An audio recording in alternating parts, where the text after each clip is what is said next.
दशहरा है और दशहरे की आप सब लोगों को शुभकामनाएं। आज के जो प्रेस कॉन्फ्रेंस है उसमें मैं कुछ बातें आपके सामने रखना चाहता हूं। पिछले दिनों विधानसभा सत्र था और विधानसभा सत्र के समय हमने एक स्टेटमेंट पढ़ी थी। उस स्टेटमेंट के अनुसार जो हमारे सरकारी कर्मचारी थे जिनकी सैलरीज कैश फ्लो के कारण मिसमैनेजमेंट हुई थी, उसको हमने रेगुलेट किया। और उस समय भी मैंने अपनी स्टेटमेंट में ये कहा था कि हमें फिस्कल डिसिप्लिन और फिस्कल प्रूडेंस से आगे बढ़ना है।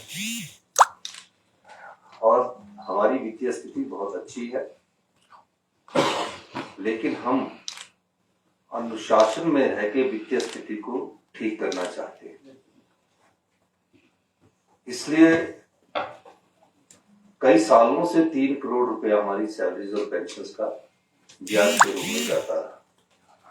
हमने उसको ठीक किया और उस ठीक करने के बाद हमने ये कहा कि कुछ समय के लिए हमें अपनी सैलरी और पेंशन्स को 2-4 दिन के लिए डिले करने का हमने प्रावधान अपनी स्टेटमेंट में किया। और उसमें हमने सिंबॉलिक कहा कि जो सरकार नेतृत्व करती है, जो सरकार का प्रतिनिधित्व करते हैं मुख्यमंत्री और उसके मंत्रिमंडल के सदस्य, वो सबसे पहले सिंबॉलिक 2 महीने के लिए अपनी सैलरी को नहीं रहेंगे ताकि वित्तीय अनुशासन में रहकर आगे बढ़े। 2 महीने का हमने अधिकतम समय रखा था।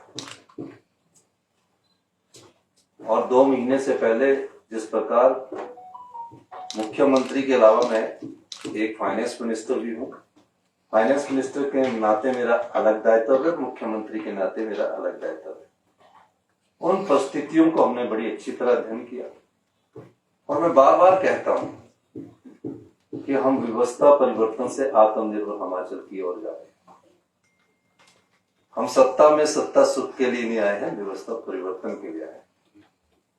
और इस संदर्भ में मैं आज ये कहना चाहता हूं कि दीपावली भी है और दीपावली की भी आप सब लोगों को शुभकामनाएं।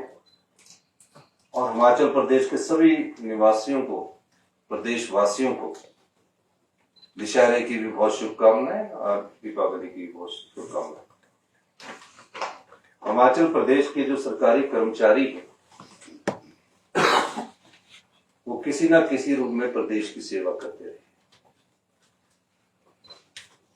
पिछले कई सालों से कई चीजों के लिए वो संघर्ष करते रहे। कईयों के मेडिकल बिल कई सालों से पड़े होते हैं, मेरे पास कई बार आए कि हमारे मेडिकल बिल दिला दीजिए। हमारी सरकार ने और मंत्रिमंडल ने हमने ये फैसला किया है, सरकारी कर्मचारियों के जो भी मेडिकल बिल होंगे उन्हें तुरंत प्रभाव से जो भी पेंडेंसी है उसको खत्म कर दिया जाएगा। उसके बाद प्रदेश सरकार द्वारा ओपीएस लागू करने से लगभग 1,15,000 कर्मचारियों को लाभ प्रदान किया गया है ओपीएस लागू। किंतु कुछ अधिकारी तथा कर्मचारी अभी भी एनपीएस के तहत है। महंगाई भत्ते को नियमित रूप से ना दिए जाने के कारण इनके एनपीएस अंशदान में यथोचित वृद्धि न होने के कारण इन्हें पेंशन संबंधी लाभ में भविष्य में हानि उठानी पड़ सकती है। जो 1300 के करीब हमारे सरकारी कर्मचारी हैं, उन 1300 के सरकारी कर्मचारी एनपीएस के तहत है। उनमें जो उनका अंशदान है उसमें वृद्धि के कारण उनको नुकसान होता है। अतः सरकार द्वारा यह फैसला लिया गया है कि भारत सरकार द्वारा समय समय पर जारी किए जाने महंगाई भत्ते की दरों को एनपीएस अधिकारी तथा कर्मचारियों को प्रदान किया जाएगा। इस बारे में हमने 10/10/2024 को आदेश जारी कर दिए गए हैं। इससे लगभग 1364 अधिकारी तथा कर्मचारियों को लाभ होगा। ये जो ओपीएस के दायरे में ना आकर एनपीएस के दायरे में होते हैं, उनको इसका लाभ होगा। इसी तरह 75 वर्ष से अधिक की आयु के जितने भी पेंशन कर्मचारियों का एरियर की बात है, उनका सारा एरियर प्रदान कर दिया जाएगा।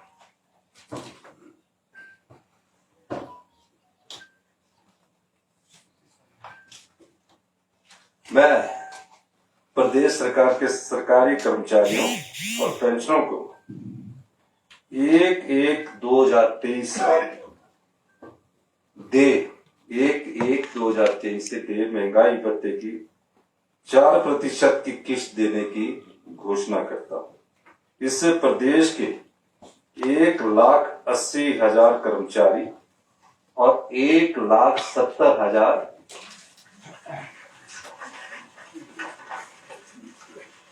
पेंशनरों को लाभ होगा तथा सरकारी कोष पर जो आने वाला अभी जो वित्तीय वर्ष है 600 करोड़ रुपए का प्रहार पड़ेगा। मैं दीपावली के शुभ अवसर के मद्देनजर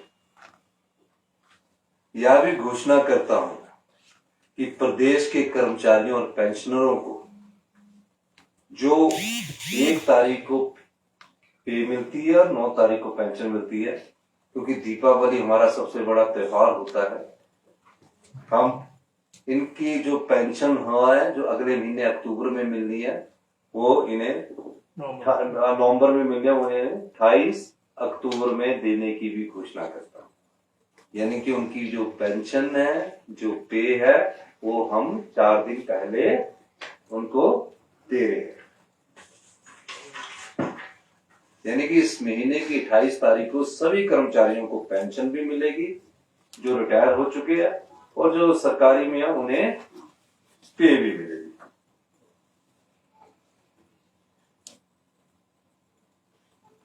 और जो प्रदेश के चतुर्थ श्रेणी के कर्मचारी के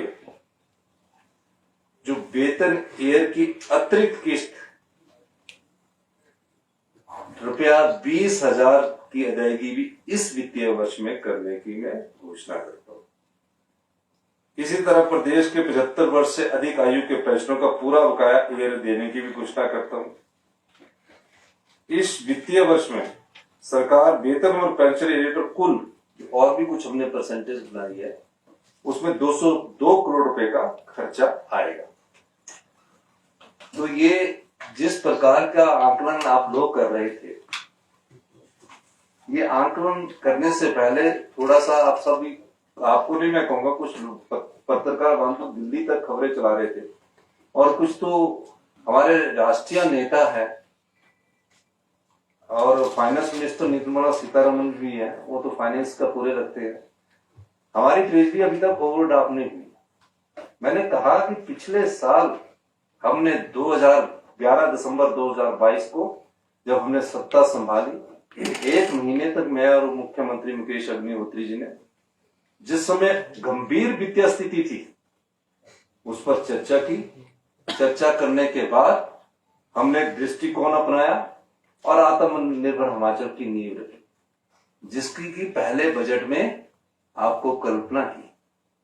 और आपने उस बजट में, क्योंकि वो बदला हुआ बजट था, उस बदले हुए बजट को आपने सोचा पता नहीं किस दिशा में आगे बढ़ेंगे, और 1 साल के भीतर 2023-24 में 2200 करोड़ रुपए का अतिरिक्त राजस्व बना। 2024-25 में उसमें कितने % की वृद्धि हो रही है, वो 31 मार्च 2025 को पता लगे। लेकिन पूरे जर्नल में ऐसा लगा कि तनख्वाह देने के लिए पैसे नहीं है।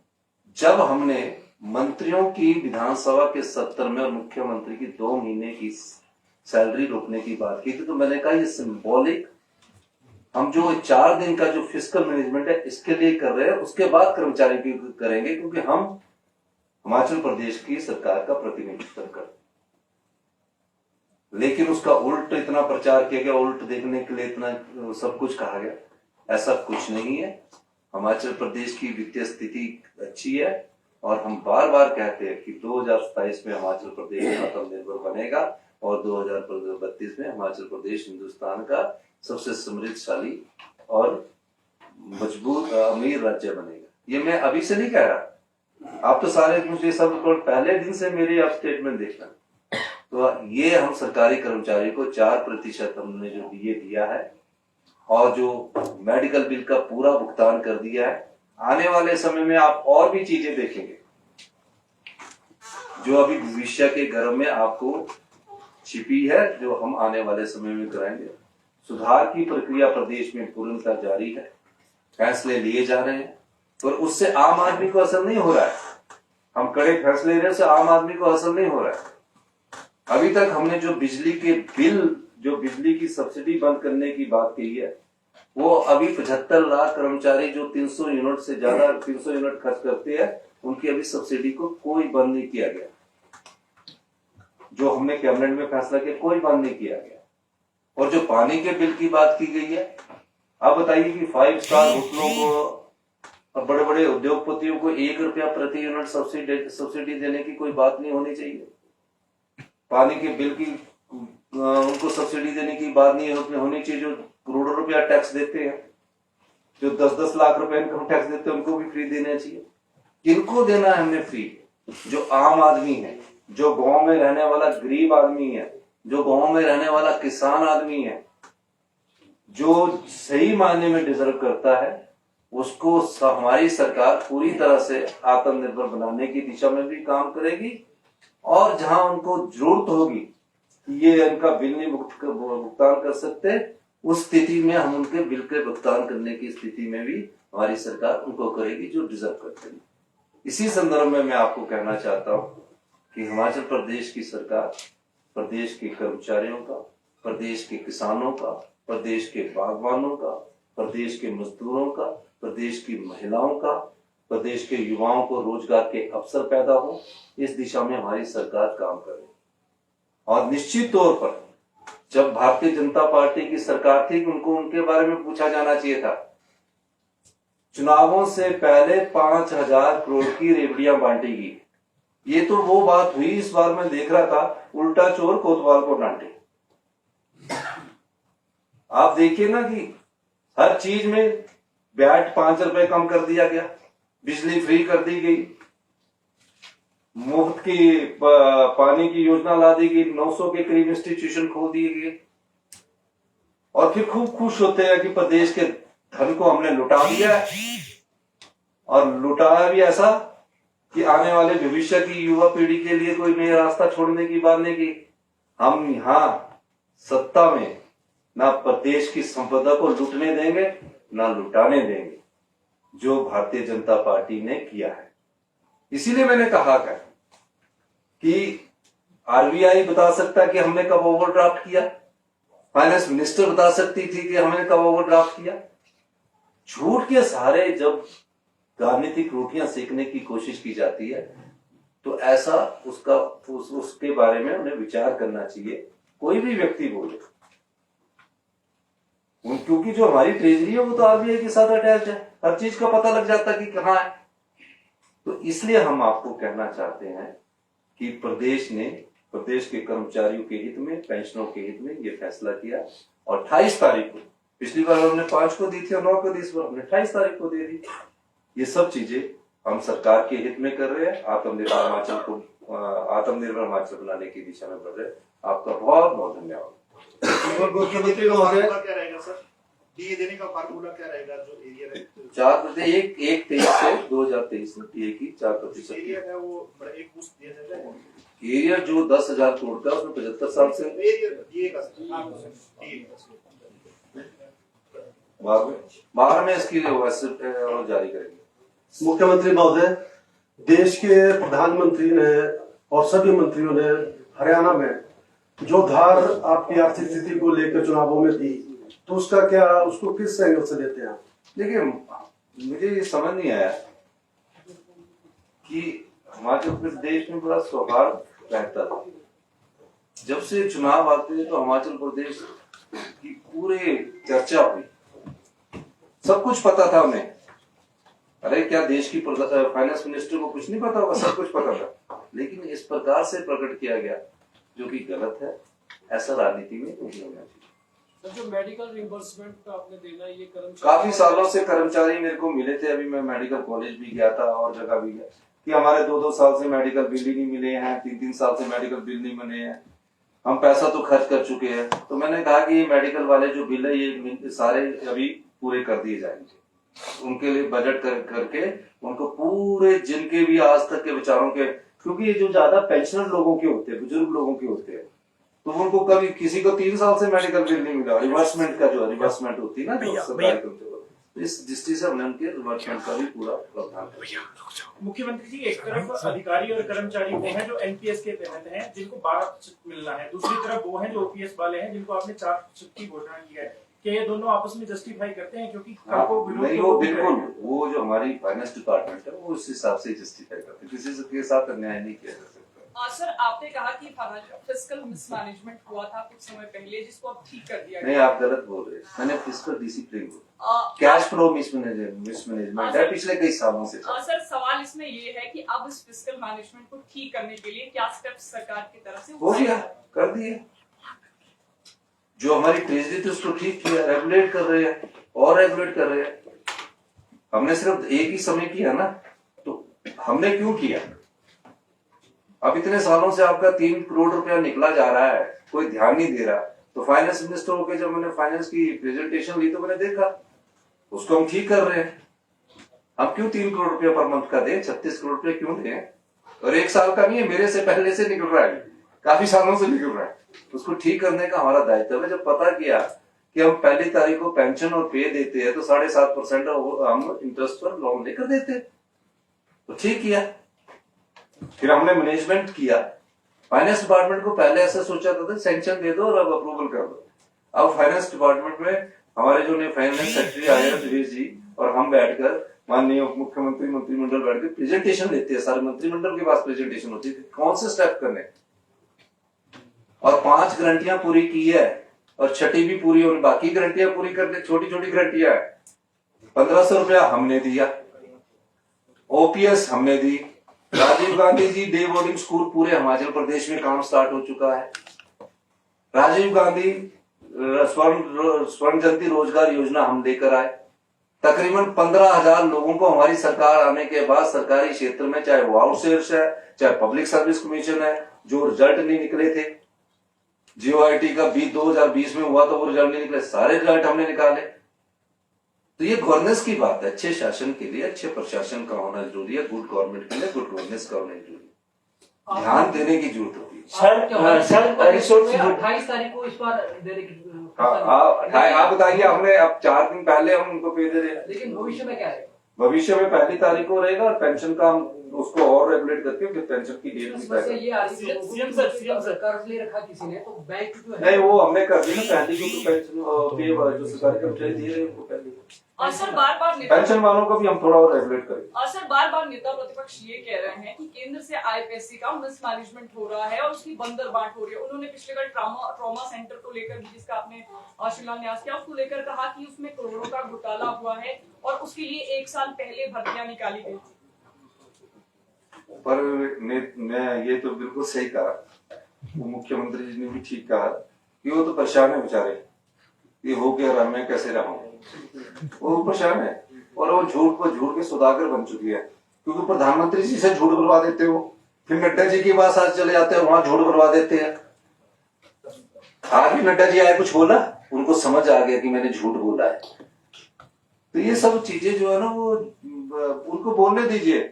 अब ट्रॉमा सेंटर में हमने कैजुअलिटी डिपार्टमेंट का अपग्रेड किया, किसी ने नहीं सोचा वो भी रहे, हमने उसे डिपार्टमेंट ऑफ इमरजेंसी मेडिसिन बनाया।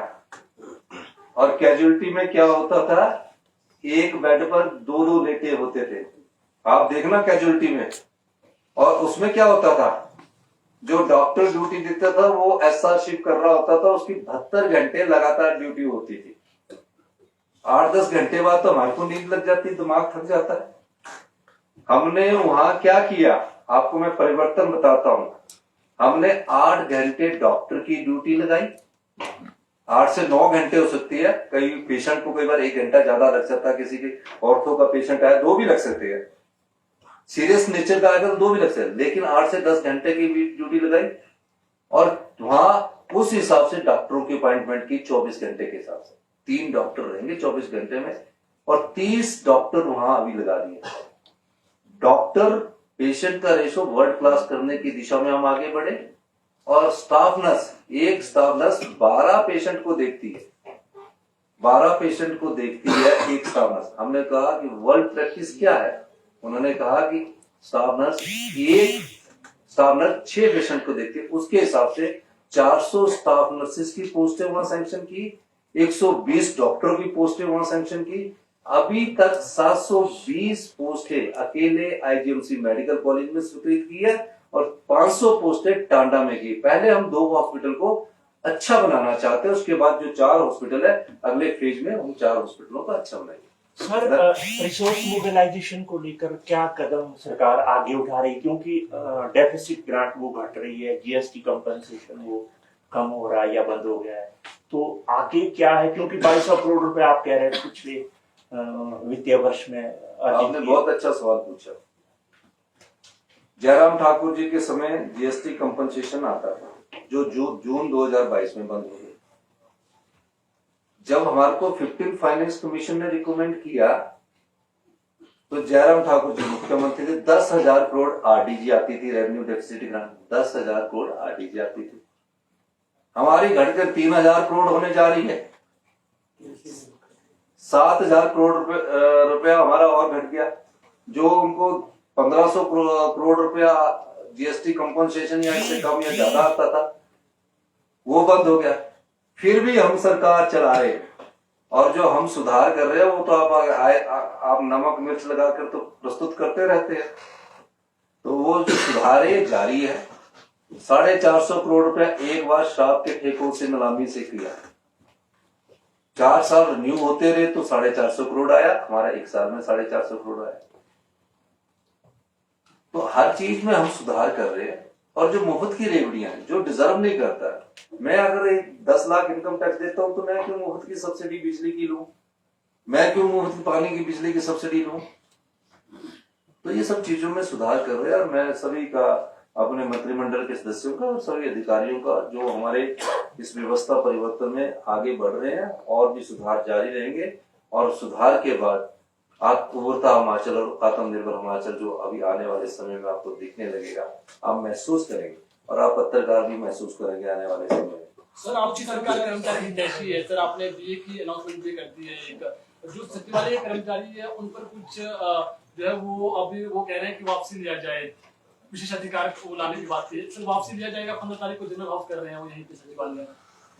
वो तो पता नहीं क्या, मैं उस बारे में क्या वापिस लेना, ये तो मुझे, वो तो विधायक का अपना राइट होता है ना, वो विधायक को कन्विंस करना पड़ेगा ना, मैं समझाना पड़ेगा उनको विधायक उनके प्रति तो समझाना, उनको भी नहीं बोलना चाहिए। सर, वार्ता के लिए बुलाएंगे उनको, वार्ता के लिए कर्मचारियों को। हाँ जी, वार्ता के लिए बुलाएंगे सर कर्मचारियों को। क्यों नहीं, सारे हमारे तो दरवाजे हमेशा सबके लिए खुले, क्यों नहीं, रोज ही होती है हमारी तो। हमारे पास तो ऐसा है कि कर्मचारियों का भी दायित्व बनता है, सरकारी कर्मचारी अधिकारी का दायित्व बनता है, वो अपनी मांगों के समर्थन में बात कर सकते हैं, लेकिन किसी पर व्यक्तिगत टिप्पणी शोभा नहीं देता है। तो प्रिविलेज मोशन कर्मचारियों के उसके मामले में नहीं आया है, उन पर व्यक्तिगत टिप्पणी उसके मामले में आया। वो तो विधानसभा के स्पीकर से मैं बात भी करूंगा और मंत्री जी से भी बात करूंगा। बहुत बहुत धन्यवाद। सर मेरे सवाल से दो, मेरे 2 सवाल इधर बैठा दीजिए। 1364 कर्मचारियों की आपने बात की जो एलपीएस के हैं, उनको जो 12% डीए देने की बात है, उसके ऊपर टोटल खर्च कितना आएगा और उनको कब तक चुकता कर दिया जाएगा? ये आपको मैं बता दूंगा बाद में। दूसरा प्रश्न मेरा ये था, अभी 600 करोड़ रुपया टोटल लग रहा है, जो 4% दिया जा रहा है, ये है सर, उसमें ये भी है। सर, मेरा दूसरा प्रश्न ये था कि 12 मार्च इस साल 12 मार्च को एक पत्र आया था भारत सरकार से, और 9 राज्य हैं देश के, अंडमान निकोबार उसमें भी शामिल है। हमें एक पुलिस बटालियन महिला की मिली थी, उसमें सरकार उस बटालियन को लेना चाहती है या नहीं लेना चाहती है? अगर बटालियन मिली और अपने खर्चे केंद्र सरकार अपना पैसा, ऐसा होता है ना, मेडिकल कॉलेज मिल गए जी। हमीरपुर में गुलाम नबी आजाद जी ने 2 मार्च को मेडिकल कॉलेज डिक्लेयर किया। उससे पहले गुलाम नबी आजाद जी हिमाचल प्रदेश में नाहन में किया और चंबा में किया। कैंसर इंस्टीट्यूट भी डिक्लेयर किया। मैंने इंटरवीन किया तो हमारे को हमीरपुर एडवांस डिस्ट्रिक्ट था, बैकवर्ड डिस्ट्रिक्ट के लिए, तो कितने पैसे आते थे? 180 करोड़। 180 करोड़ से हॉस्पिटल नहीं बनता। आज चंबा के मेडिकल कॉलेज को भी तो हमको अपने सरकार की किट्टी से 200 करोड़ रुपया देना पड़ रहा है, और 200 ही करोड़ हमीरपुर के देना पड़ रहा है, नाहन के भी देना पड़ रहा है। वो हाथ खींच देते। इसी का एक उदाहरण दूंगा। पूरे देश में आयुष्मान भारत की चर्चा होती है कि हम 5 लाख का बीमा दे रहे हैं, उसमें खर्चा आता है 100 करोड़ रुपया। भारत सरकार देती है 43 करोड़ रुपया। 43 करोड़ रुपए के ऊपर सीलिंग नहीं है, बाकी 47 करोड़ रुपया हमारे जो खजाना ना जनता का, उससे जाता है। तो ये चीजें जो योजनाएं हैं, सब व्यवस्था परिवर्तन में आ रही है, उसको ठीक कर रहे हैं। आपने हिमकेयर योजना शुरू कर दी, होता हर्निया का ऑपरेशन है, बिल बन जाता 25,000 की जगह 1 लाख रुपया। कोई सोच समझ के हिमकेयर की योजना नहीं शुरू की। इसको बोलते हैं जनता के खजाने से धन को लुटाना और लूट लेना। इसको रोक लगा रहे, ये व्यवस्था परिवर्तन है। धन्यवाद। सर, सचिव